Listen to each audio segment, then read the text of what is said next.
마지막으로 묘를 한번 돌아보고자 봉분 뒤편으로 돌아선 그 순간 제 오른발목에 무언가가 스윽하고 감겨왔습니다.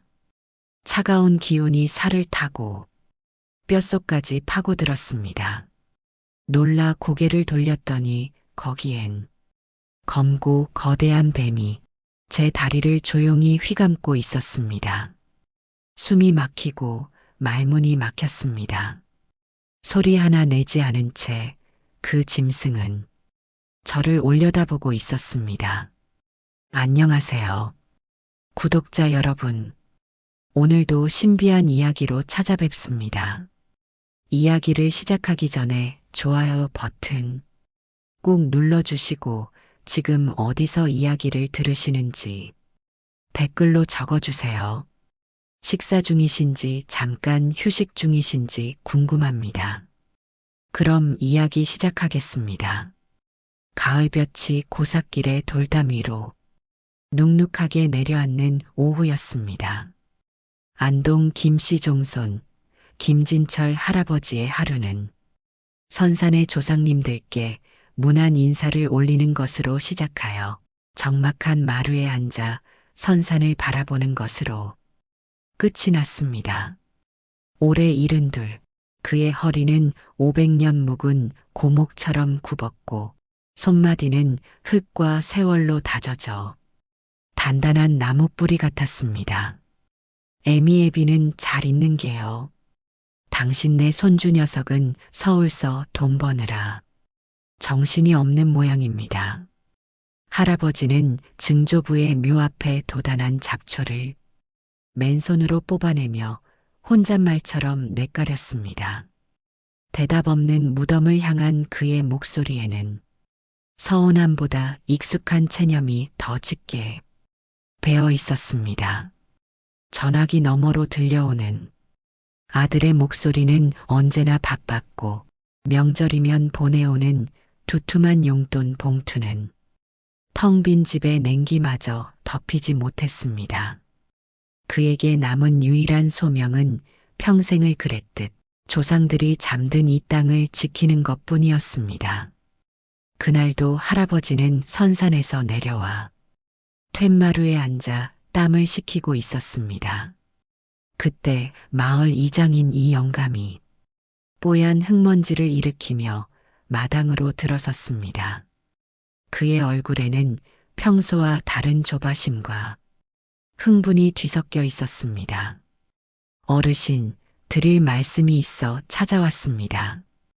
이 영감은 품에서 꼬깃한 종이 한 장을 꺼내 펼쳤습니다.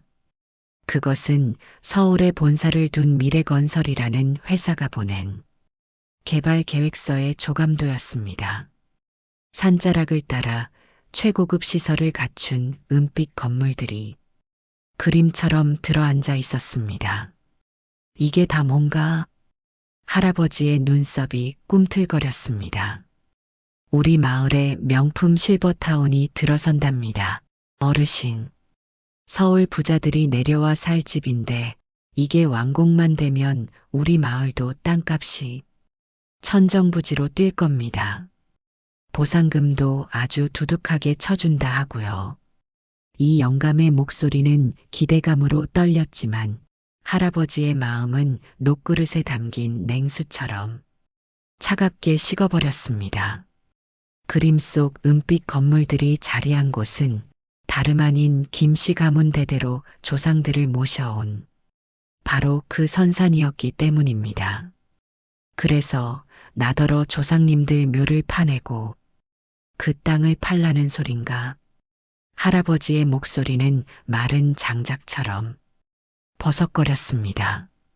이 영감은 흠칫하며 말끝을 흐렸습니다. 그 최신식 납골 땅으로 정중히 이장해준다고 하니 마을 발전을 위해 어르신께서 큰 결단을 내 눈에 흙이 들어가기 전엔 어림없는 소리. 할아버지의 일갈에 마루의 공기가 서슬 퍼렇게 갈라졌습니다. 더는 말을 붙일 수 없음을 직감한 이 영감은 쩔쩔매며 뒷걸음질 쳤습니다. 허허, 어르신 성정이야. 제가 익히 알지요. 그럼 다음에 다시 찾아뵙겠습니다. 이 영감이 떠난 뒤에도 할아버지는 한참이나 미동도 없이 앉아 있었습니다. 그의 시선은 선산의 가장 높은 곳 500년 세월의 이끼가 낀 시조의 묘를 향해 있었습니다. 아들이 이 소식을 들으면 어떤 반응을 보일지 불보듯 훤했습니다. 아버지, 평생 고생하셨으니 이제 그깟 맷자리 때문에 고집 피우지 마시고 편히 사시죠. 분명 그리 말할 터였습니다. 세상은 변했고 자식들에게 조상의 땅은 그저 돈으로 환산되는 부동산일 뿐이었습니다. 하지만 김진철 할아버지에게 선산은 삶 그 자체이자 대를 이어 지켜내야 할 거룩한 약속과도 같은 것이었습니다. 그날 밤 할아버지는 잠을 이루지 못했습니다. 뒤척이는 그의 귓가에 가을 바람 소리가 짐승의 울음처럼 스산하게 들려왔습니다.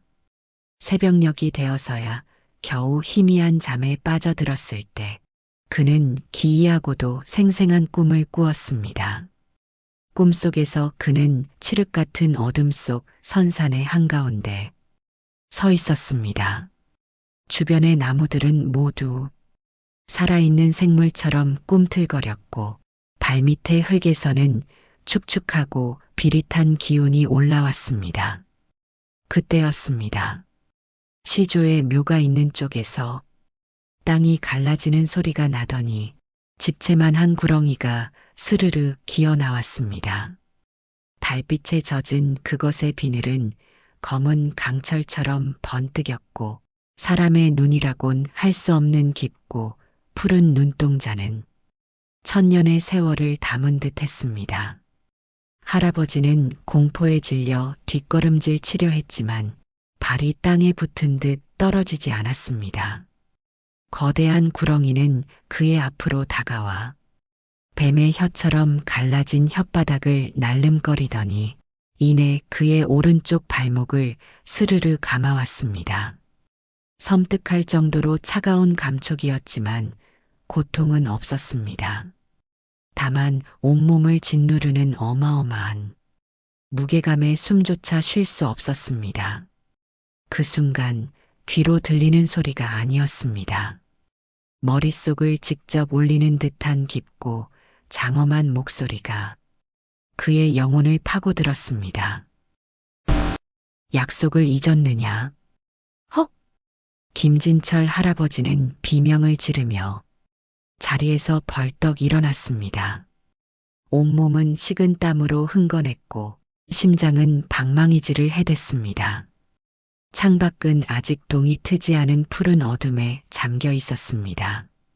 그는 거친 숨을 몰아쉬며 저도 모르게 자신의 오른쪽 발목을 매만졌습니다. 아무것도 없었지만 서늘하고 묵직하게 발목을 휘감던 그 감촉과 뼛속까지 울리던 목소리는 꿈이라기엔 너무나도 선명했습니다. 약속이라니 대체 무슨 약속을 말하는 것인가? 잊혀진 세월 저편에 묻혀있던 무언가가 선산의 깊은 땅 속에서 천천히 깨어나고 있었습니다. 그리고 그것은 한 노인의 외로운 싸움이 시작되었음을 알리는 서곡과도 같았습니다. 선산의 정기는 늘 서리발처럼 꼿꼿했습니다. 하지만 그날 아침 김진철 할아버지가 오른 선산의 공기는 간밤의 꿈 때문인지 유난히 서늘하고 묵직하게 느껴졌습니다. 밤새 뒤숭숭한 꿈자리에 시달린 그는 해가 뜨자마자 지게를 짊어지고 선산을 찾았습니다. 조상님들 묘역에 혹 탈이라도 나지 않았는지 제 눈으로 직접 확인해야만 마음이 놓일 것 같았기 때문입니다. 다행히 선산은 언제나처럼 평온했습니다. 증조부의 묘도, 고조부의 묘도 밤새 내린 이슬을 머금은 채 묵묵히 자리를 지키고 있었습니다. 할아버지는 그제야 긴 한숨을 내쉬며 시조의 묘 앞에 섰습니다. 꿈속에서 거대한 구렁이가 기어 나왔던 바로 그 자리였습니다. 그는 봉분 주변을 꼼꼼히 살폈지만 갈라진 틈 하나 없이 경고하기만 했습니다. 몽사가 하도 뒤숭숭하여 와봤습니다. 부디 평안하신지요. 할아버지는 조상에게 예를 갖추듯 허리를 숙였습니다. 그때였습니다. 정적을 깨고 그의 낡은 휴대전화가 요란한 소리를 내며 울리기 시작했습니다. 화면에 뜬 이름은 큰아들 민수였습니다. 받을까 말까 잠시 망설이던 그는 받은 기침을 한 번 하고는 통화 버튼을 눌렀습니다. 왜 전화했느냐?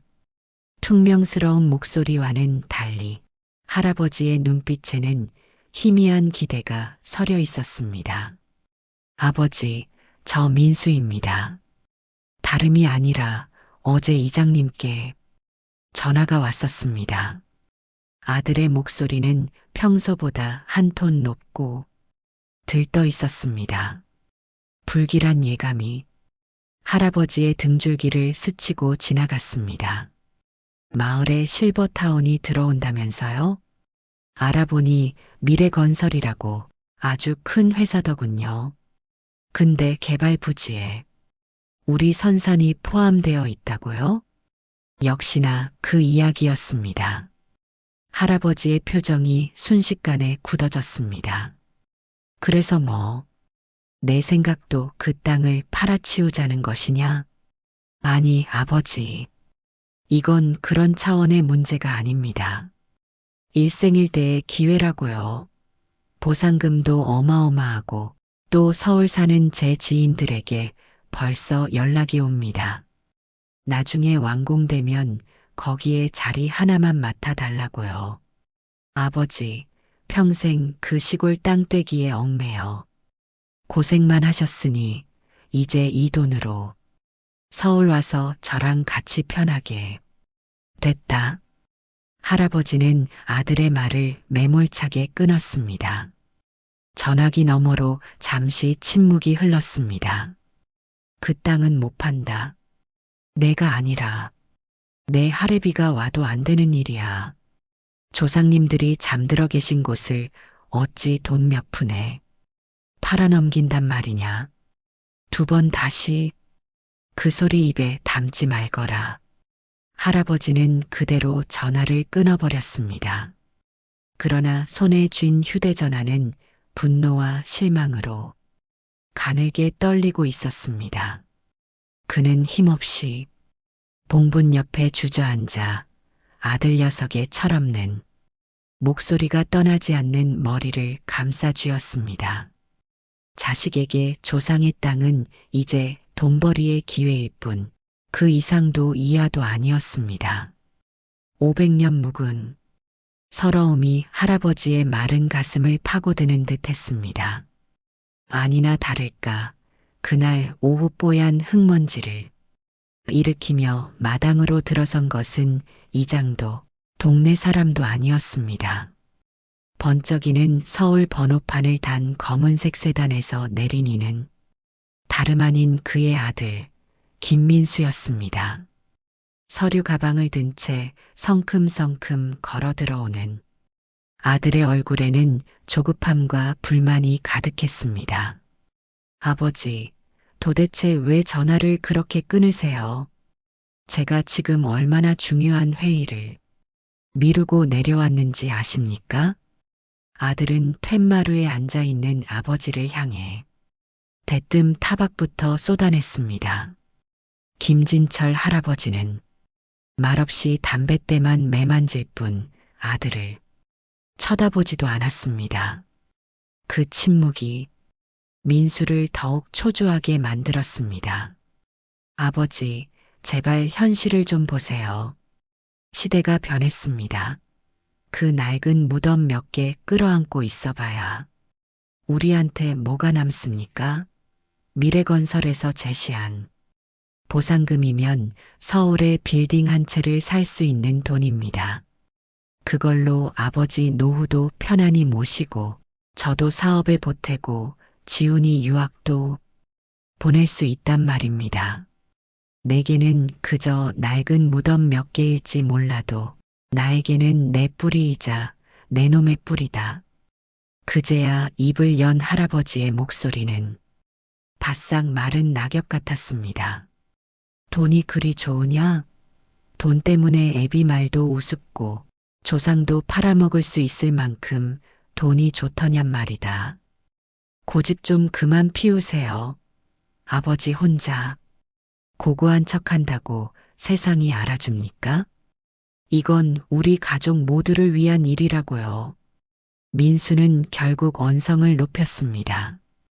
팽팽한 긴장감 속에서 부자의 시선이 허공에서 부딪혔습니다.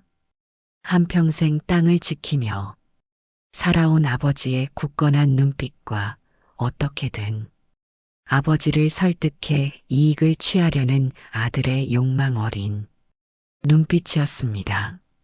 서로의 세상은 너무나도 달랐고 그 간극은 결코 좁혀질 수 없어 보였습니다.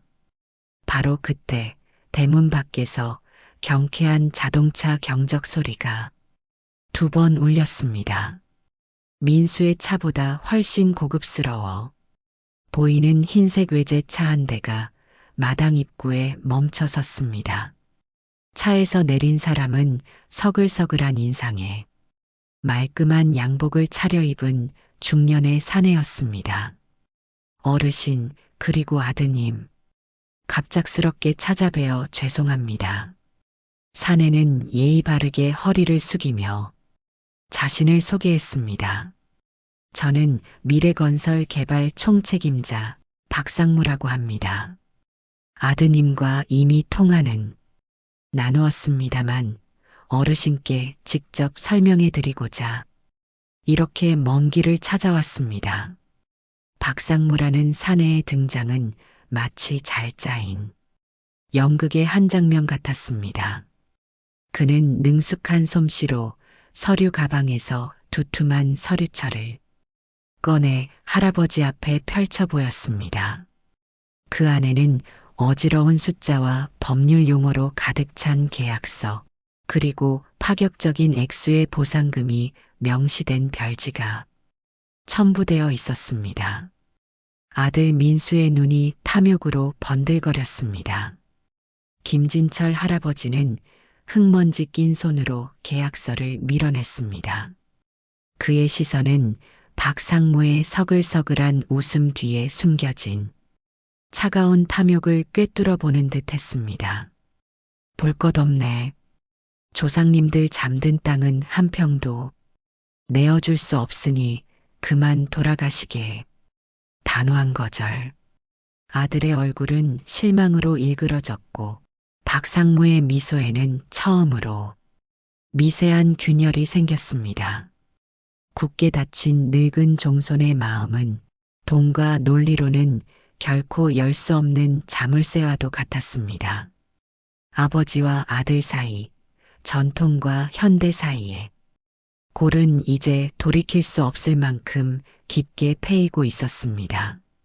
선산의 고요함 위로 갈등의 폭풍전야를 알리는 먹구름이 서서히 드리워지고 있었습니다. 박상무와 아들 민수가 마뜩자는 표정으로 돌아간 뒤 김진철 할아버지의 고택에는 다시 무거운 침묵이 내려앉았습니다. 아들이 떠나며 남긴 마지막 말은 비수처럼 할아버지의 가슴에 박혔습니다. 아버지의 그 고집이 우리 가족의 미래를 망치고 있는 겁니다. 두고 보십시오. 자식에게 미래를 망치는 걸림돌 취급을 받게 된 노인의 등은 더욱 깊숙이 굽어 보였습니다. 며칠이 지났습니다. 마을은 여전히 실버타운 개발 문제로 술렁였습니다. 대부분의 주민들은 이장이 퍼뜨린 장밋빛 미래에 취해 하루빨리 보상금을 받고 논밭을 팔아치울 생각에 들떠 있었습니다. 마을의 발전을 가로막는 유일한 걸림돌은 김씨 가문의 선산, 그리고 그 땅을 지키는 고집센 김진철 할아버지였습니다. 그는 어느새 마을의 공공연한적이 되어가고 있었습니다. 동네 어귀를 지날 때면 노골적으로 자신을 피하거나 등 뒤에서 수군거리는 소리가 들려왔습니다. 쯧쯧, 저 영감 하나 때문에 동네 복이 다 달아나게 생겼어. 평생 흙만 파고 살더니 세상 물정을 너무 모르는 게지. 쏟아지는 비난과 냉대 속에서도 할아버지는 묵묵히 선산을 오르내렸습니다. 세상 모두가 등을 돌려도 조상님들만큼은 자신의 편이 되어 주리라 믿었기 때문입니다.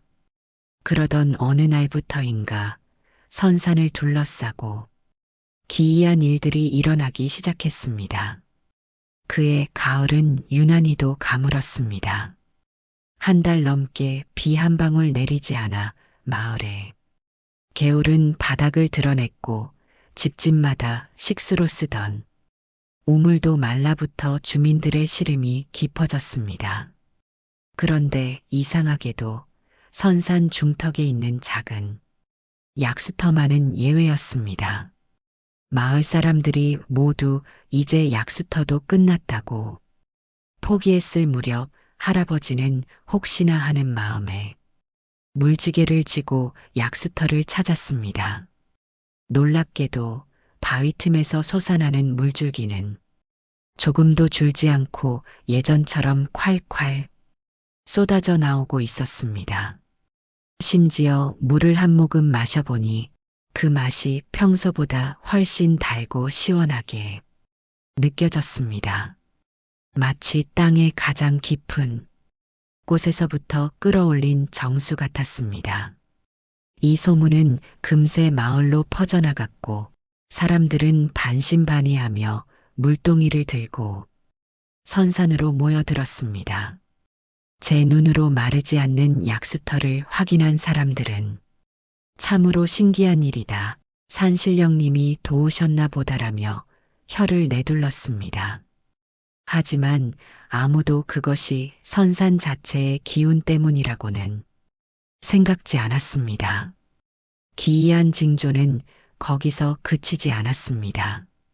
선산의 시조묘 옆에는 수령을 가늠하기 어려운 거대한 소나무 한 그루가 있었습니다.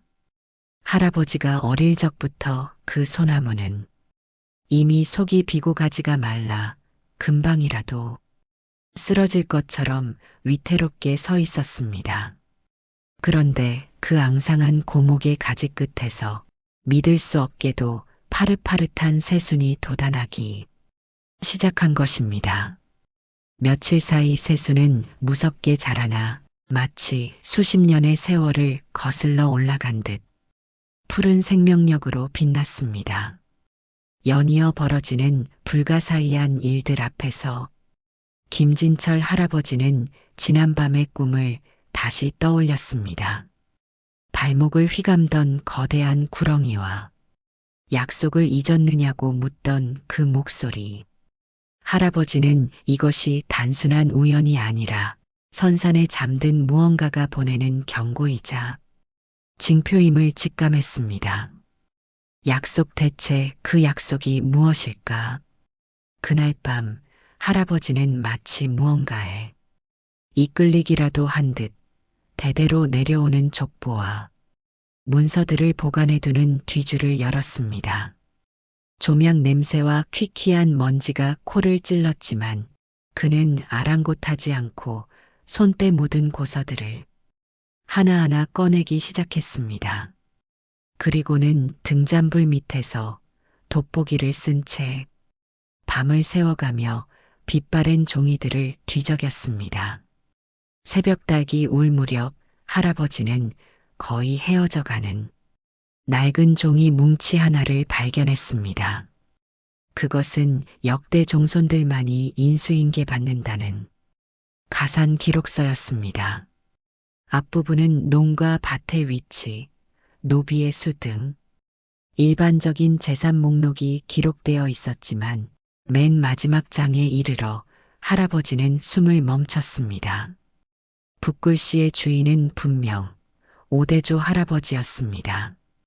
떨리는 손으로 그는 희미한 글씨들을 한자 한자 짚어 읽어 내려갔습니다.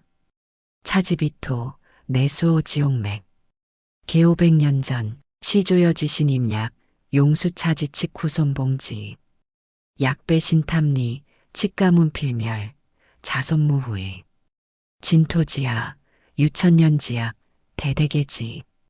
이 땅은 단순한 흙이 아니라 우리를 지켜주는 용맥이다.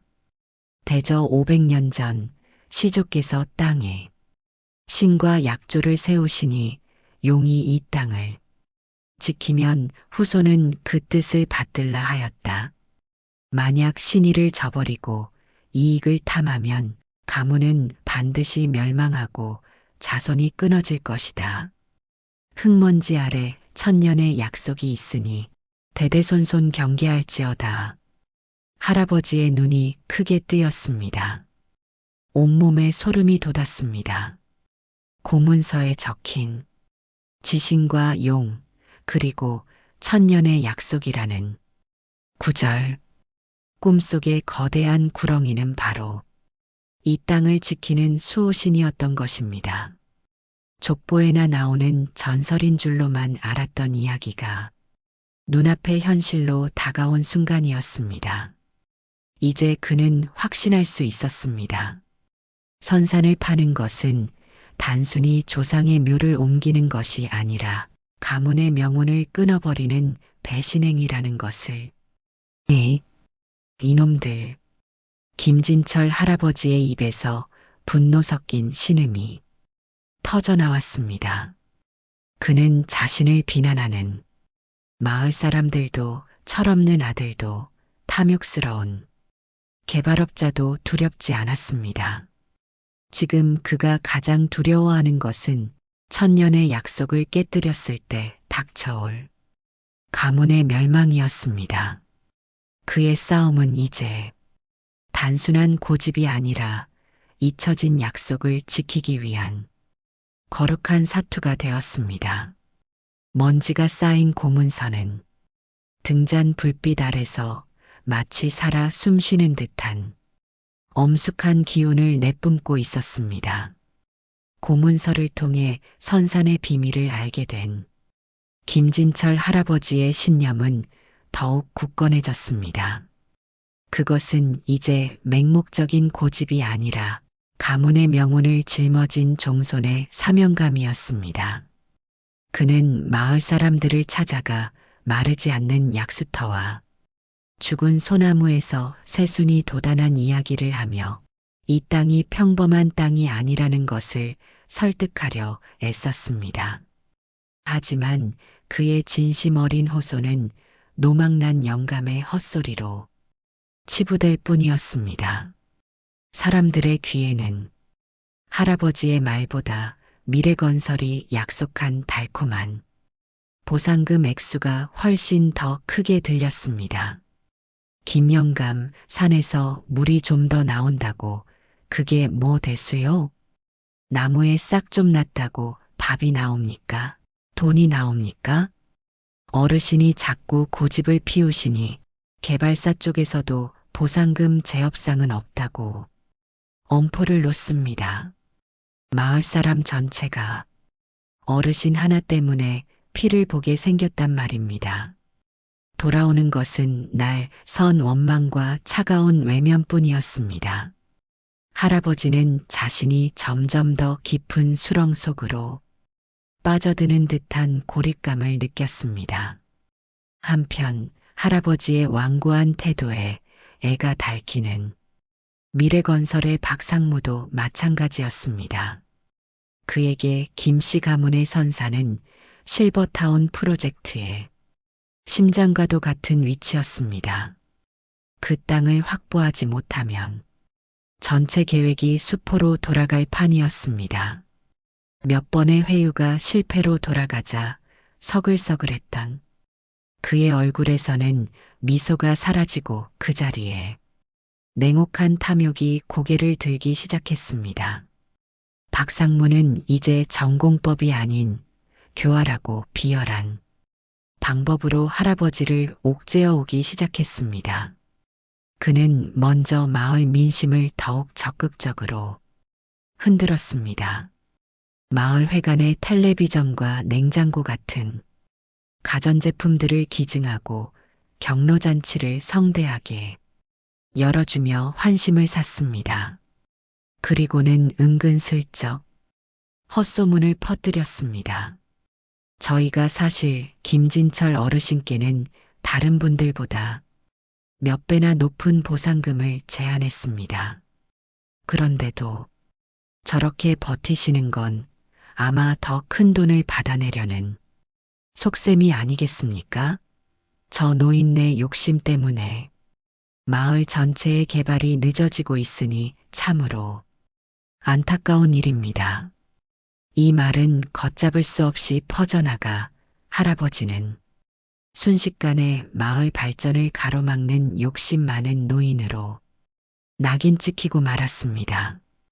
오랜 세월 이웃으로 지내던 사람들조차 그를 벌레 보듯 쳐다보며 지나쳤습니다. 아침 저녁으로 문안 인사를 나누던 정겨운 풍경은 이제 어디에서도 찾아볼 수 없었습니다. 심리적 압박은 여기서 그치지 않았습니다. 늦은 밤 할아버지가 홀로 잠든 고택 주변으로 낯선 그림자들이 어슬렁거리기 시작했습니다. 박상무가 고용한 동네 건달들이었습니다. 그들은 일부러 술에 취한 척 고함을 지르며 헛기침을 해댔고 마당을 향해 돌멩이를 던져 기왓장을 깨뜨리기도 했습니다. 심지어 대문에 붉은 페인트로 고집불통, 욕심쟁이 같은 험한 글씨를 휘갈겨 놓는 일까지 서슴지 않았습니다. 어둠 속에서 들려오는 위협적인 소리와 섬뜩한 기척에 할아버지는 뜬 눈으로 밤을 지새우는 날이 많아졌습니다.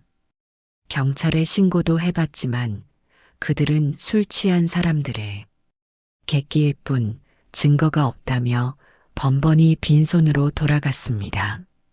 세상은 완벽하게 그의 적이 된 듯 했습니다. 어느 비오는 늦은 밤이었습니다. 천둥 번개가 세상을 집어삼킬 듯 몰아치는 칠흑 같은 어둠 속에서 할아버지는 마루에 홀로 앉아 있었습니다. 낡은 창호지 문 밖으로 번쩍이는 불빛과 함께 낯선 사내들의 욕설 섞인 목소리가 어렴풋이 들려왔습니다. 저 영감탱이가 문을 꽁꽁 걸어 잠그고 나오질 않네. 오늘 밤에 아주 혼쭐을 내줘야 정신을 차리지. 어디 뒷간 창문이라도 부숴버릴까? 그들의 발소리가 점점 집 쪽으로 가까워져 왔습니다. 공포와 분노가 할아버지의 심장을 옥죄었습니다. 그는 떨리는 손으로 옆에 세워둔 곰방대를 움켜쥐었습니다. 이대로 앉아서 당할 수만은 없었습니다. 평생 누구에게도 굽히지 않고 살아온 그의 자존심이, 종손으로서의 책임감이 그를 일으켜 세웠습니다. 그런데 그가 자리에서 일어나 문을 향해 한 걸음 내딛는 순간이었습니다. 쿠르르르릉. 지금까지와는 차원이 다른 마치 땅의 심장이 찢어지는 듯한 거대한 굉음이 선산 쪽에서부터 울려 퍼졌습니다. 집 전체가 지진이라도 난 듯 격렬하게 흔들렸고 마당의 감나무 가지가 쩍 소리를 내며 부러져 나갔습니다. 집 밖에서 낄낄대던 사내들의 목소리가 순식간에 겁에 질린 비명으로 바뀌었습니다. 으악, 이게 무슨 소리야? 산이 무너지는 것 같아. 빨리 도망쳐. 사내들은 혼비백산하여 어둠 속으로 꽁무니를 빼기 바빴습니다. 그들이 사라지자 거짓말처럼 천둥 번개도 잦아들고 집의 흔들림도 멈췄습니다. 마당에는 부러진 감나무 가지와 빗물만이 어지럽게 흩어져 있었습니다. 할아버지는 떨리는 다리를 간신히 버티고 서서 선산이 있는 쪽을 바라보았습니다. 어둠 속이라 아무것도 보이지 않았지만 그는 알 수 있었습니다. 방금 전이 그 거대한 분노는 단순한 천둥 소리가 아니었음을. 그것은 바로 이 땅의 주인이자 가문의 수호신이 자신을 위협하는 불경한 자들에게 보낸 엄중한 경고의 포효였다는 것을. 할아버지의 눈에서 뜨거운 눈물이 흘러내렸습니다. 서러움의 눈물이 아니었습니다.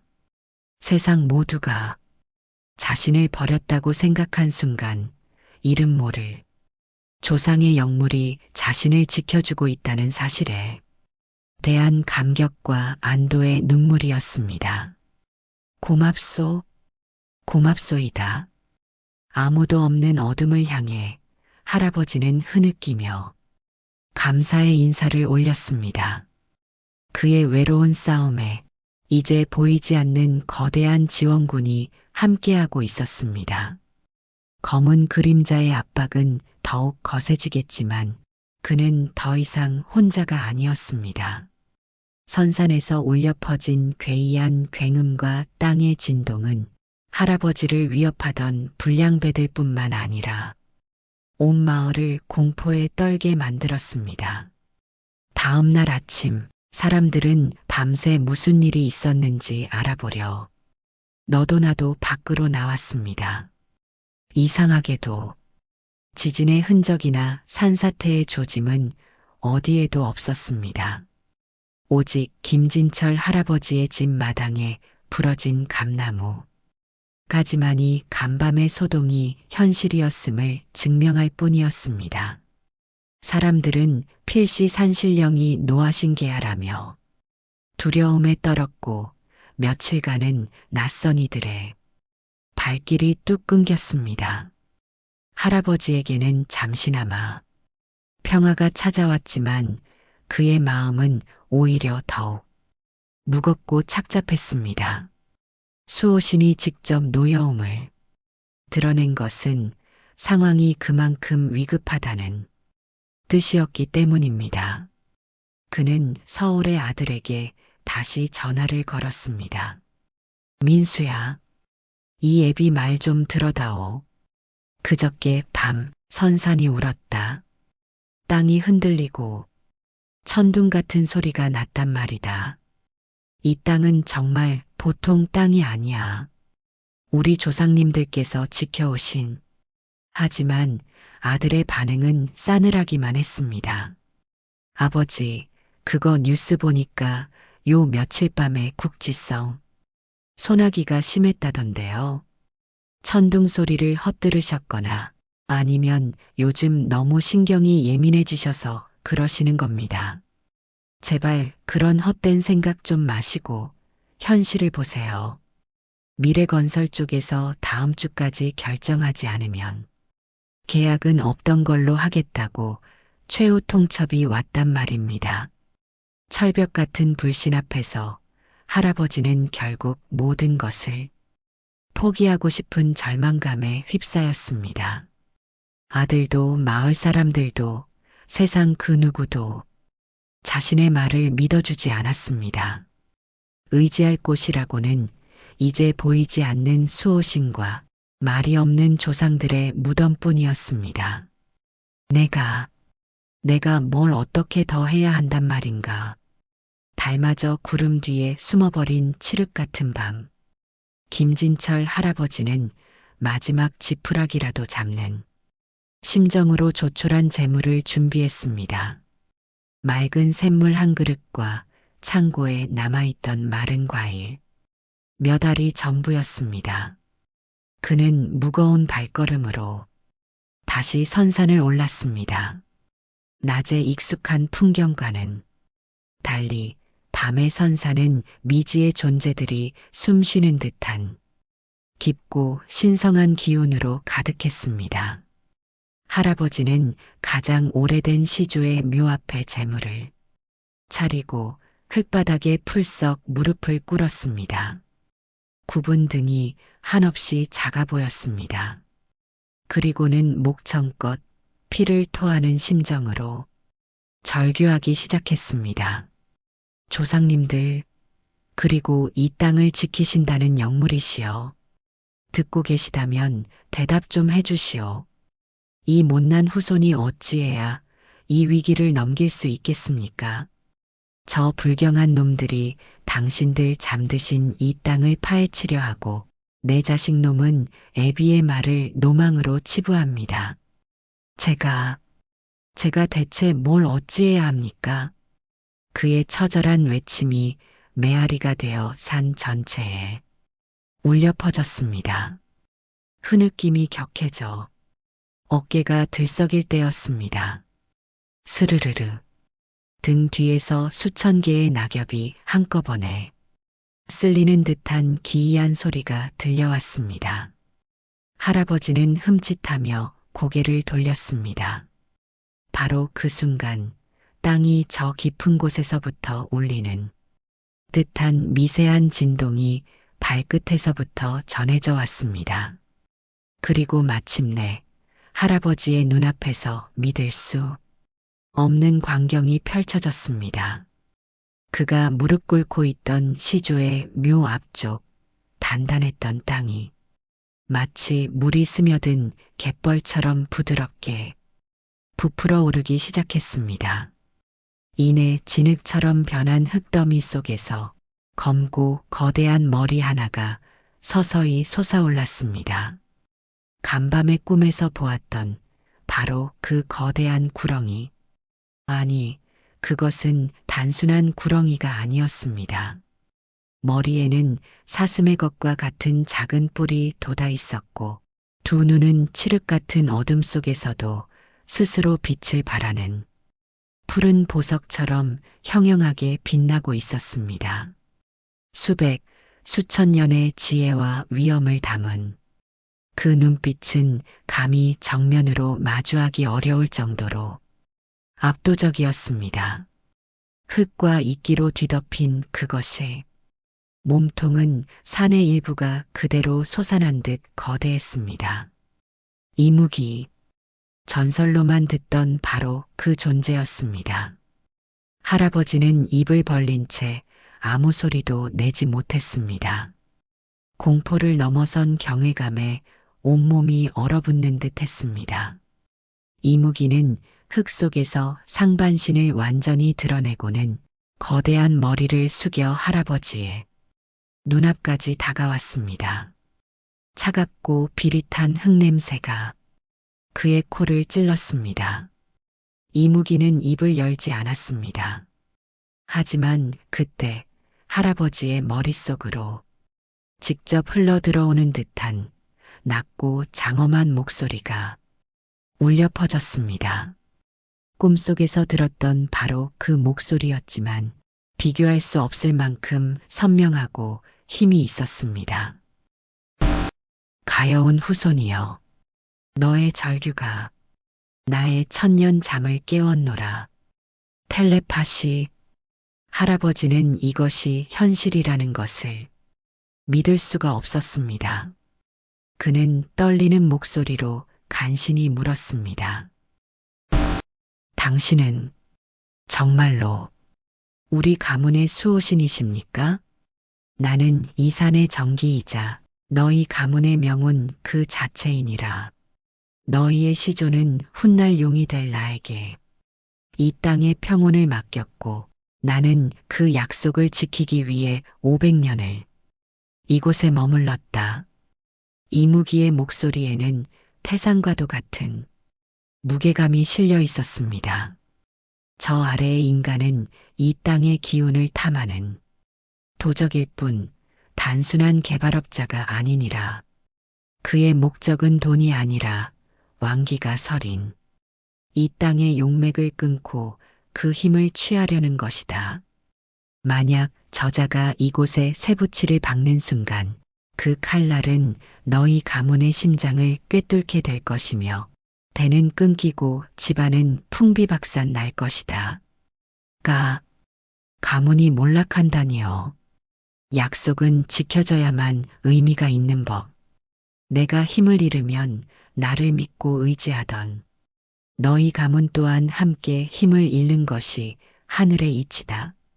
할아버지의 눈앞이 아득해졌습니다. 그는 엎드린 채 이무기를 향해 애원했습니다. 부디 저희를 도우소서. 이 어리석은 후손에게 길을 알려주소서. 이무기는 잠시 침묵하더니 깊은 한숨과도 같은 목소리로 답했습니다. 너의 피를 이은 자식의 마음을 돌리는 것이 먼저다. 핏줄의 믿음 없이는 하늘도 움직일 수 없는 법. 그가 너의 진심을 깨닫는 날, 나 또한 나의 힘을 드러내 보이겠노라. 그 말을 끝으로 이무기는 서서히 몸을 돌려 다시 부드러워진 흙 속으로 스르르 사라져갔습니다.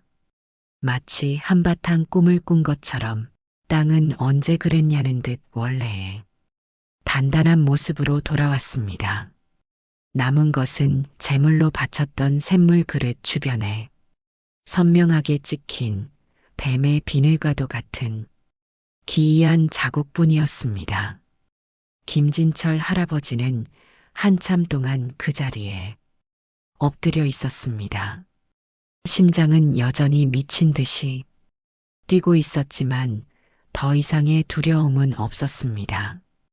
이제 그는 무엇을 해야 하는지, 자신의 싸움이 얼마나 중요한 것인지를 분명히 알게 되었습니다. 그것은 가족의 미래를 망치는 노인의 고집이 아니라 가족의 멸망을 막으려는 최후의 사투였던 것입니다. 그는 축축한 흙냄새 속에서 비장한 결심과 함께 자리에서 일어났습니다. 이제 아들을 마주할 시간이었습니다. 이무기와의 대면은 김진철 할아버지의 남은 생을 송두리째 바꿔놓았습니다. 두려움과 절망으로 가득 찼던 그의 마음은 이제 바위처럼 단단한 확신과 비장한 사명감으로 채워졌습니다. 그는 더 이상 외롭지 않았습니다. 자신의 등 뒤에는 500년의 약속을 지켜온 거대한 수호신이 버티고 있음을 알았기 때문입니다. 이른 새벽 할아버지는 그 어느 때보다 단호한 손길로 아들 민수에게 전화를 걸었습니다. 나다. 서울로 올라갈 테니 오늘 저녁 내 집으로 가겠다. 아주 중요한 할 얘기가 있다. 전화기 너머의 민수는 의아해했지만 평생 시골집을 떠난 적 없던 아버지가 직접 올라오겠다는 말에 어쩔 수 없이 그럼하고 답했습니다. 그날 오후 할아버지는 낡았지만 가장 아끼던 두루마기를 정갈하게 차려입고 상경했습니다. 아들의 으리으리한 강남 아파트에 도착했을 때 그는 마치 다른 세상에 온 듯한 이질감을 느꼈습니다. 흙냄새 대신 방향제 냄새가 진동했고 마루 대신 대리석 바닥이 발밑에서 차갑게 빛났습니다. 퇴근하고 돌아온 아들 민수와 며느리는 예상치 못한 아버지의 방문에 쩔쩔매면서도 내심 다른 기대를 품고 있었습니다. 드디어 마음을 바꾸셨구나. 서울까지 올라오신 걸 보니 계약서에 도장을 찍어주시려는 게 틀림없어.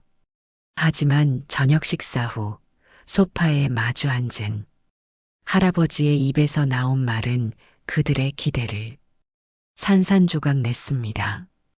민수야, 이 애비 말을 이제는 믿어야 한다.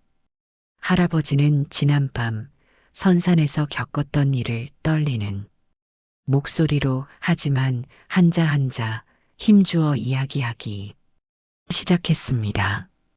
땅이 갈라지고 집채만 한 이무기가 나타났다는 것, 그것이 우리 가문을 지켜온 수호신이라는 것, 그리고 선산을 파는 순간 가문이 몰락할 것이라는 신의 경고까지 그는 자신이 보고 듣고 느낀 모든 것을 빠짐없이 털어놓았습니다.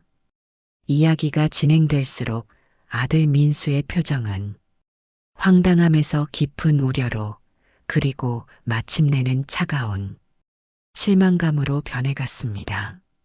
며느리는 옆에서 어쩔 줄 몰라 하며 남편의 눈치만 살폈습니다.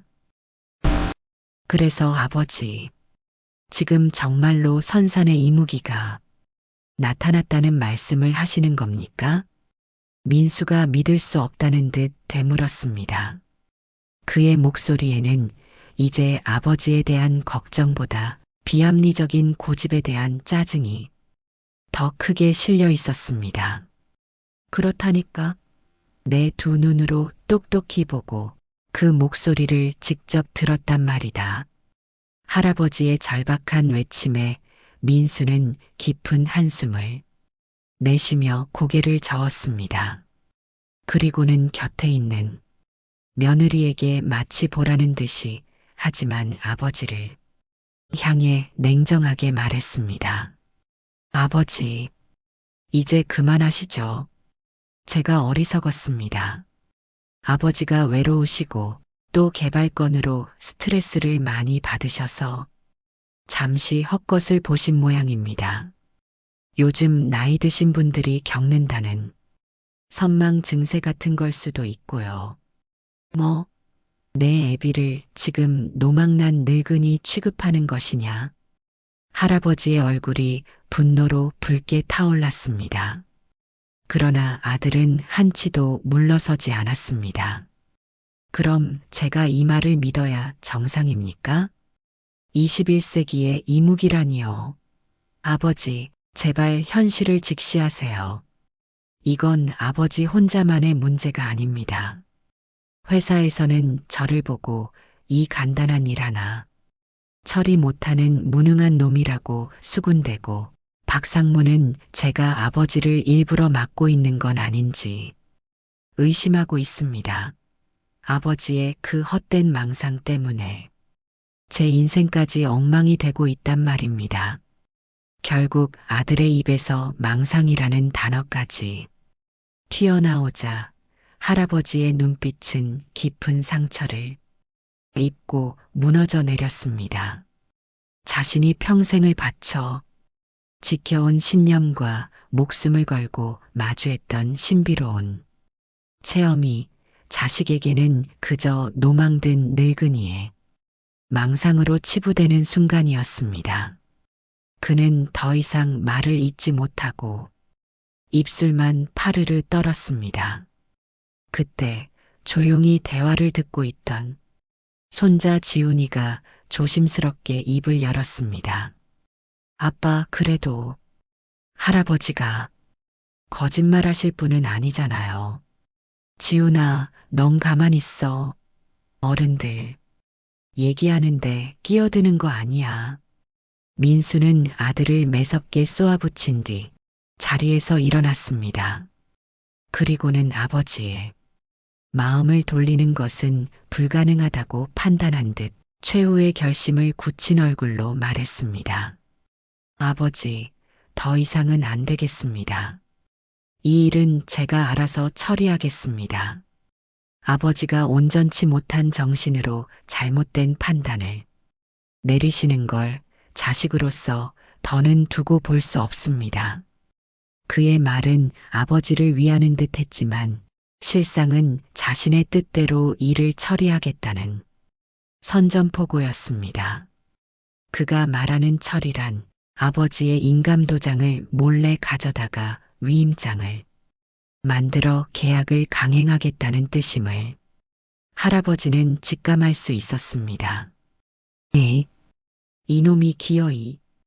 할아버지는 아들을 향해 손을 뻗었지만 민수는 차갑게 등을 돌려버렸습니다.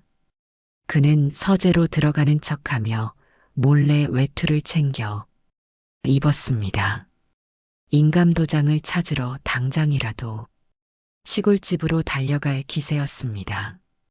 그 차가운 등 뒤에서 김진철 할아버지는 무력하게 주저앉았습니다. 수호 씨는 핏줄의 믿음이 먼저라고 했습니다.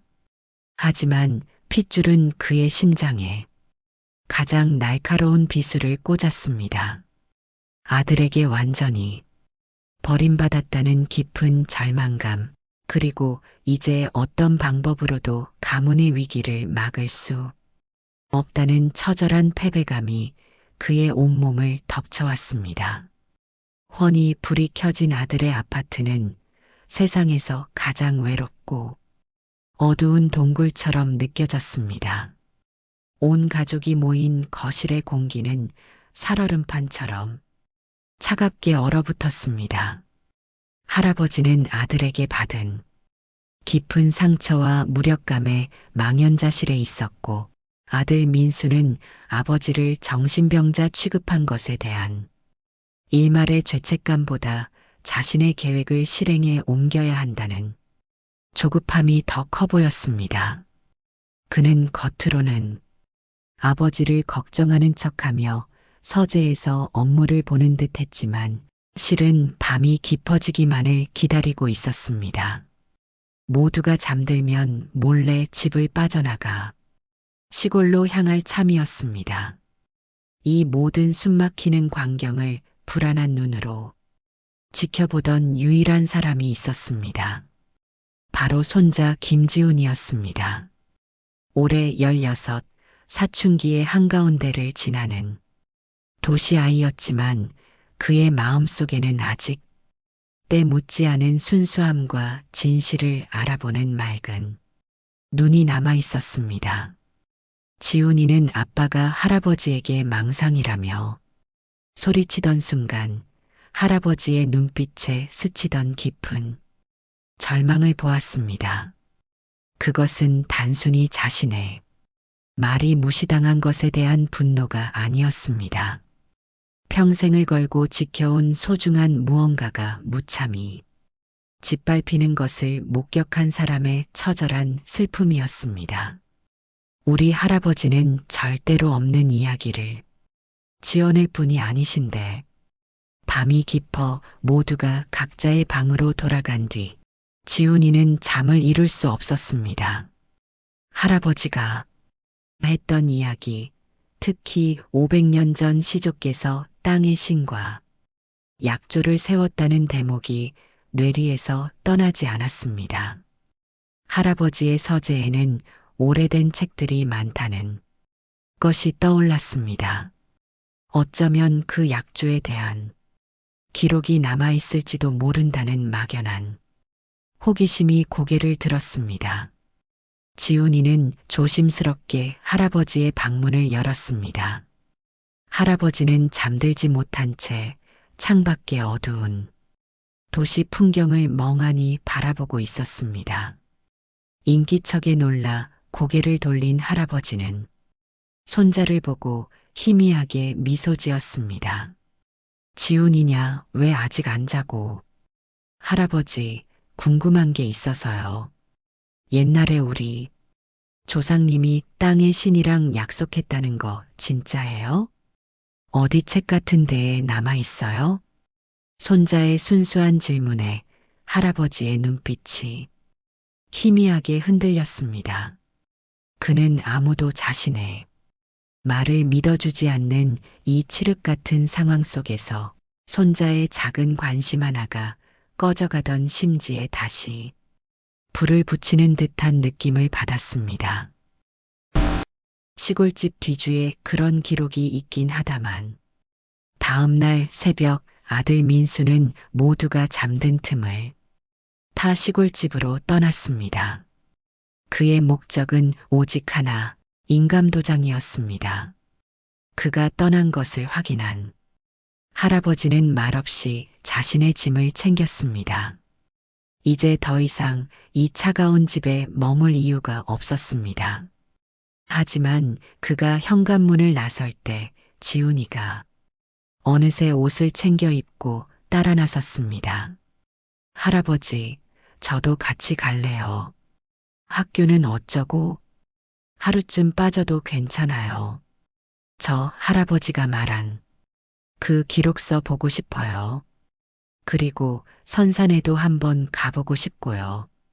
할아버지는 자신을 믿어주는 단 한 사람, 손자의 모습에 왈칵 눈시울이 뜨거워졌습니다. 그는 말없이 고개를 끄덕였고 할아버지와 손자는 조용히 서울을 빠져나와 고향 집으로 향했습니다. 시골집에 도착했을 때 안방은 이미 아들 민수가 한바탕 뒤지고 간 흔적으로 어지러웠습니다. 다행히 할아버지는 가장 중요한 고문서와 인감도장만큼은 늘 품 안에 지니고 다녔기에 화를 면할 수 있었습니다. 할아버지는 지훈이에게 먼지 쌓인 뒤줄을 열어 오대조 할아버지의 흔적이 담긴 가산 기록서를 꺼내 보여주었습니다. 지훈이는 한자로 가득한 낡은 종이를 전부 이해할 수는 없었지만 할아버지의 설명을 들어가며 용맥과 천년지약이라는 단어들을 똑똑히 눈에 새겼습니다. 교과서 속 박제된 역사가 아니라 자신의 핏줄에 흐르는 살아있는 전설을 마주한 듯 가슴이 두근거렸습니다. 할아버지, 정말 멋져요. 그럼 우리 집안은 용의 후손 같은 거예요? 허허, 그런 셈이지. 그러니 우리가 그 약속을 지켜야 하는 게야. 이야기를 듣고 더욱 호기심이 생긴 지훈이는 새벽녘에 혼자 선산을 올라가 보고 싶다고 졸랐습니다. 할아버지는 위험하다며 말렸지만 손자의 초롱초롱한 눈빛을 이길 수는 없었습니다. 그는 조상님들 묘역 가까이는 가되 너무 깊이 들어가지는 말거라 하고 신신당부했습니다. 다음 날 새벽 동이 트기도 전에 잠에서 깬 지훈이는 손전등 하나에 의지한 채 조심스럽게 선산으로 향했습니다. 새벽의 산은 고요하면서도 신비로운 기운으로 가득했습니다. 어제 할아버지에게 들었던 이야기가 겹쳐지며 그는 마치 위대한 비밀의 장소로 들어서는 탐험가라도 된 듯했습니다. 마침내 시조의 묘가 보이는 언덕에 도착했을 때였습니다. 지훈이는 제 눈을 의심했습니다. 분명 간밤에는 비 한 방울 오지 않아 땅이 바싹 말라 있었는데도 시조의 묘를 중심으로 거대한 원 모양의 자국이 선명하게 남아 있었던 것입니다. 그 자국은 마치 엄청나게 큰 생물이 축축한 몸으로 땅 위를 훑고 지나간 듯 주변 흙보다 훨씬 짙은 색으로 젖어 있었습니다. 폭은 어른의 한 뼘보다도 넓었고 자국 위에는 미세하게 반짝이는 마치 물고기 비늘 같은 가루들이 드문드문 묻어 있었습니다. 그 자국은 정확히 가장 오래된 조상묘를 한 바퀴 완벽하게 감싸고는 묘 뒤쪽의 짙은 숲속으로 이어져 있었습니다. 지훈이는 심장이 쿵쾅거리는 것을 느꼈습니다. 이것은 사람이 만든 흔적이 아니었습니다. 그렇다고 일반적인 산짐승의 흔적이라고 하기에는 그 규모와 형태가 너무나도 기이했습니다. 그는 주머니에서 스마트폰을 꺼내 동이 터오는 희미한 빛 속에서 떨리는 손으로 그 거대한 자국의 사진을 여러 장 찍기 시작했습니다. 사진을 찍는 그의 귓가에 할아버지가 했던 말이 다시 울리는 듯 했습니다. 그것은 이 산의 정기이자 너희 가문의 명운 그 자체이니라. 도시의 합리와 논리 속에서만 살아왔던 한 소년의 마음에 감히 부정할 수 없는 진실의 작은 균열이 생겨나고 있었습니다. 그리고 그 균열은 굳게 닫혀 있던 아버지의 마음을 무너뜨릴 결정적인 열쇠가 될 터였습니다. 김진철 할아버지의 고집이 생각보다 훨씬 완강하고 시골집 어디에서도 인감도장을 찾지 못한 민수는 허탈하게 서울로 돌아왔습니다. 마음은 점점 더 초조해져 갔습니다. 미래건설의 박상무는 매일같이 전화를 걸어 언제까지 기다리게 할 거냐며 그를 닥달했습니다. 자신의 사회적 평판과 사업의 성패가 모두 이 일에 달려 있다고 생각한 민수는 점차 이성을 잃어가고 있었습니다. 결국 박상무의 인내심이 먼저 바닥을 드러냈습니다. 그는 더 이상 김진철 할아버지의 허락을 기다려줄 수 없다고 판단했습니다. 김 사장님, 일이 이렇게 된 이상 저희도 가만히 있을 수만은 없습니다.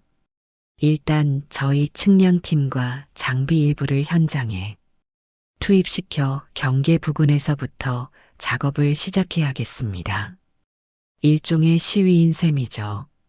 노인네가 굴착기 소리를 직접 듣고 중장비가 움직이는 걸 보면 제풀에 지쳐 두 손 들고 나올 겁니다. 박상무의 목소리는 서글서글했지만 그 내용은 명백한 협박이자 불법 행위를 감행하겠다는 통보였습니다. 민수는 순간적으로 망설였지만 이제는 물러설 곳이 없다고 생각하며 마지못해 그의 계획에 동의하고 말았습니다. 며칠 후 평화롭기만 하던 선산 아래 마을에 육중한 굉음이 울려 퍼지기 시작했습니다. 미래건설의 노란색 굴착기 2대와 트럭들이 먼지를 일으키며 좁은 농로를 따라 들어왔고 안전모를 쓴 인부들이 부산하게 움직였습니다. 그들의 목표는 선산의 경계선 바로 아랫부분, 아직은 김씨 가문의 땅이 아닌 공유지에 가까운 야산 자락이었습니다. 김영감, 나와서 이것 좀 보쇼. 이제 공사 시작했소. 이장이 확성기를 들고 할아버지의 집을 향해 소리쳤지만 할아버지는 굳게 닫힌 대문 안에서 묵묵히 상황을 지켜볼 뿐이었습니다. 그의 표정은 담담했지만 움켜쥔 주먹은 미세하게 떨리고 있었습니다. 수호신이시여, 당신의 땅에 저 불경한 놈들이 쇠붙이를 들이밀고 있습니다. 인부들은 박상무의 지시에 따라 선산을 향해 보란듯이 굴착기에 시동을 걸었습니다. 육중한 삼날이 마른 흙먼지를 일으키며 땅을 향해 내려찍히려는 바로 그 순간이었습니다. 콰르르릉, 쾅! 갑자기 마른 하늘에 귀가 찢어질 듯한 날벼락이 내리쳤습니다. 푸른 섬광이 대낮의 태양을 무색하게 할 만큼 번쩍이며 정확히 굴착기 한 대의 바로 옆 땅바닥을 강타했습니다. 운전하던 기사는 비명을 지르며 뛰쳐나왔고 바로 그와 동시에 놀라운 일이 벌어졌습니다. 벼락이 내리친 지점의 땅이 마치 거대한 두더지가 굴을 파헤치기라도 한 듯 순식간에 아래로 푹 꺼져버린 것입니다. 육중한 굴착기는 균형을 잃고 맥없이 기울어지며 굉음과 함께 가파인 구덩이 속으로 처박혔습니다. 으악! 땅이 꺼졌다. 이게 무슨 일이야? 혼비백산한 인부들이 어쩔 줄 몰라하며 우왕좌왕하는 사이 기이한 현상은 여기서 그치지 않았습니다. 어디서 나타났는지 알 수 없는 수백, 아니 수천 마리는 좋게 되어 보이는 시커먼 땅벌떼가 윙윙거리는 굉음을 내며 그들을 향해 무섭게 달려들었습니다. 벌이다. 벌떼다. 벌떼는 마치 지휘관의 명령이라도 받은 듯 다른 곳은 거들떠보지도 않고 오직 공사 인부들과 남은 굴착기 한 대만을 집중적으로 공격했습니다. 인부들은 비명을 지르며 머리를 감싸쥐고 이리저리 도망치기 바빴고 순식간에 현장은 아수라장으로 변했습니다. 불과 몇 분 만에 야심차게 시작되었던 공사는 처참하게 중단되고 말았습니다. 이 소식은 즉시 박상무와 민수에게도 전해졌습니다. 처음에는 기계 결함이나 자연재해일 것이라고 애써 합리화하려 했지만 보고 내용은 너무나도 기이했습니다. 오직 굴착기가 있던 자리만 골라서 무너진 집안 인부들만 공격한 거대한 벌떼. 그것은 과학이나 논리로는 도저히 설명할 수 없는 마치 의지를 가진 존재의 분노와도 같았습니다. 이 기막힌 사건은 곧 지역 언론에 좋은 먹잇감이 되었습니다. 안동모 마을 개발 현장, 마른 하늘의 날벼락 원인 불명의 사고로 공사 중단. 이라는 자극적인 제목의 기사가 인터넷을 통해 퍼져나가기 시작했습니다. 사람들은 단순한 사고로 치부했지만 기사를 접한 이들 사이에서는 터가 안 좋다, 산 주인이 노했다는 식의 흉흉한 소문이 꼬리를 물었습니다. 멀리서 이 모든 상황을 지켜보던 김진철 할아버지는 조용히 눈을 감았습니다. 그는 두려움 대신 깊은 안도감과 함께 땅의 신에 대한 무한한 경외심을 느꼈습니다.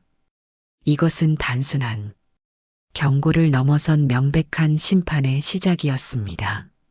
수호신은 핏줄의 믿음을 기다려주지 않고 스스로 자신의 힘을 드러내기로 결심한 것이었습니다. 이제 누구도 이 땅을 함부로 건드릴 수 없으리라. 그러나 할아버지의 마음 한구석에는 여전히 무거운 그림자가 남아 있었습니다. 이 모든 것을 겪고도 과연 자신의 아들은 이 진실을 받아들일 수 있을까? 땅의 분노가 과연 그의 아들에게는 어떤 의미로 다가갈 것인가? 심판의 서막은 올랐지만 아직 모든 것이 끝난 것은 아니었습니다. 선산 아래에서 벌어진 기이한 사고 소식은 김민수의 머리를 망치로 내려치듯 강타했습니다. 인터넷 기사에 달린 벼락 맞은 굴착기. 사진을 몇 번이고 들여다보았지만 머릿속은 온통 혼란으로 가득 찼습니다. 우연이라 치부하기엔 너무나도 기묘했고 아버지의 말을 떠올리자니 등골이 서늘해져 오는 것을 막을 길이 없었습니다. 그는 애써 불안감을 떨치려 세상에 그런 말도 안 되는 일이 어디 있어라고 중얼거렸지만 목소리에는 자신감이 없었습니다. 바로 그때 며칠간 시골에 머물겠다던 아들 지훈이에게서 전화가 걸려왔습니다. 지훈이의 목소리는 평소와 달리 차분하고 진지했습니다. 아빠, 지금 잠깐 시간 괜찮으세요? 꼭 보여드릴 게 있어요. 지훈이는 새벽녘 선산에서 찍었던 사진들을 아버지의 메일로 전송했습니다. 파일을 열어본 민수의 눈이 크게 뜨였습니다. 사진 속에는 비 한 방울 오지 않은 마른 땅 위에 마치 거대한 파충류가 지나간 듯 선명하게 남아있는 축축하고 기이한 자국이 담겨 있었습니다. 일반적인 짐승의 발자국과는 전혀 다른 거대한 몸통으로 땅을 쓸고 지나간 듯한 기묘한 흔적이었습니다. 아빠, 이거 할아버지 말씀대로라면 이무기가 지나간 자국이에요. 제가 직접 봤어요.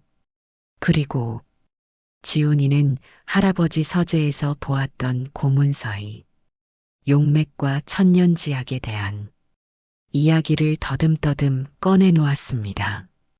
아직 아들이라고는 믿기 어려울 만큼 지훈이의 목소리에는 흔들림 없는 확신이 담겨 있었습니다.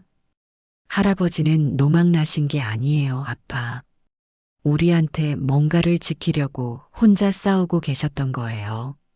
전화를 끄는 민수는 자리에 주저앉아 머리를 감싸쥐었습니다. 아버지가 했던 모든 말들, 이무기에 대한 이야기, 가문이 몰락할 것이라는 경고, 그리고 벼락 맞은 굴착기와 아들이 보내온 사진, 흩어져 있던 퍼즐 조각들이 머릿속에서 섬광처럼 맞춰지기 시작했습니다. 이성으로는 여전히 받아들이기 힘든 이야기였지만 가슴 한구석에서 무시할 수 없는 불안과 공포가 피어올랐습니다. 어쩌면 정말로 아버지가 옳았을지도 모른다는 생각이 싹트기 시작했습니다.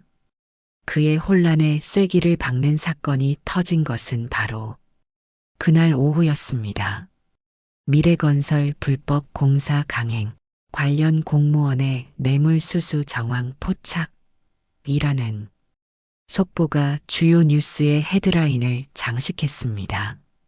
한 시민단체의 고발로 시작된 경찰 수사에서 박상무가 개발 허가를 받기 위해 거액의 뇌물을 뿌리고 인허가 절차도 마치지 않은 채 불법으로 공사를 강행하려 했던 사실이 만천하에 드러난 것입니다. 뉴스는 박상무의 탐욕스럽고 추악한 민낯을 여과 없이 까발렸습니다. 그가 노리던 명품 실버타운 부지는 단순한 노후주택 단지가 아니라 풍수지리학적으로 왕기가 서린 명당으로 알려져 있어 이를 차지하려는 일부 부유층과 결탁했다는 의혹까지 제기되었습니다. 저 아래의 인간은 이 땅의 기운을 탐하는 도적일 뿐 단순한 개발업자가 아니니라. 아버지의 목소리가 민수의 귓전을 날카롭게 파고들었습니다. 모든 것이 명확해졌습니다. 아버지의 말은 망상이 아니라 눈앞의 이익에 눈이 멀어버린 아들이 미처 보지 못했던 진실, 그 자체였던 것입니다. 자신은 그저 돈 몇 푼에 눈이 멀어 아버지를 정신병자로 매도하고 가문이 뿌리를 송두리째 팔아넘기려 했던 불효막심한 아들이었습니다. 부끄러움과 죄책감이 해일처럼 밀려왔습니다. 민수는 더 이상 단 한순간도 지체할 수 없었습니다. 그는 회사를 뛰쳐나와 무작정 차를 몰고 고향으로 향했습니다. 눈앞이 눈물로 흐려져 몇 번이나 위험한 순간이 찾아왔지만 그는 멈추지 않았습니다. 해가 뉘엿뉘엿 넘어가는 저녁 무렵 민수는 마침내 고향 집에 도착했습니다. 그는 차에서 내리자마자 선산으로 향했습니다. 아버지는 분명 그곳에 계실 터였습니다. 그의 예상대로 할아버지는 시조의 묘 앞에 낡은 두루마기를 입은 채 꼿꼿이 서서 저물어가는 노을을 바라보고 있었습니다. 마치 500년 된 석상처럼 미동도 없는 모습이었습니다. 아버지, 민수는 울음 섞인 목소리로 아버지를 불렀습니다. 할아버지는 천천히 뒤를 돌아보았습니다. 그의 깊은 눈에는 원망도 분노도 담겨 있지 않았습니다. 그저 모든 것을 체념한 듯한 깊은 슬픔만이 고여 있을 뿐이었습니다. 그 담담한 눈빛 앞에서 민수는 차마 고개를 들 수 없었습니다. 그는 그 자리에서 아버지의 바짓가랑이를 붙잡고 풀썩 무릎을 꿇었습니다. 아버지, 제가 다 잘못했습니다. 이 불효자식을, 이 어리석은 놈을 용서해 주십시오. 뜨거운 눈물이 그의 뺨을 타고 흘러내려 메마른 땅을 적셨습니다. 그는 마치 어린아이처럼 오열하며 아버지에게 저질렀던 모든 불효와 오만을 눈물로 고백했습니다. 김진철 할아버지는 무릎 꿇고 오열하는 아들을 말없이 내려다보았습니다. 그리고는 흙과 세월로 다져진 거친 손을 들어 아들의 어깨를 조용히 감싸 안았습니다. 원망의 말이 아닌 따뜻하고 힘겨운 한마디가 그의 입에서 흘러나왔습니다.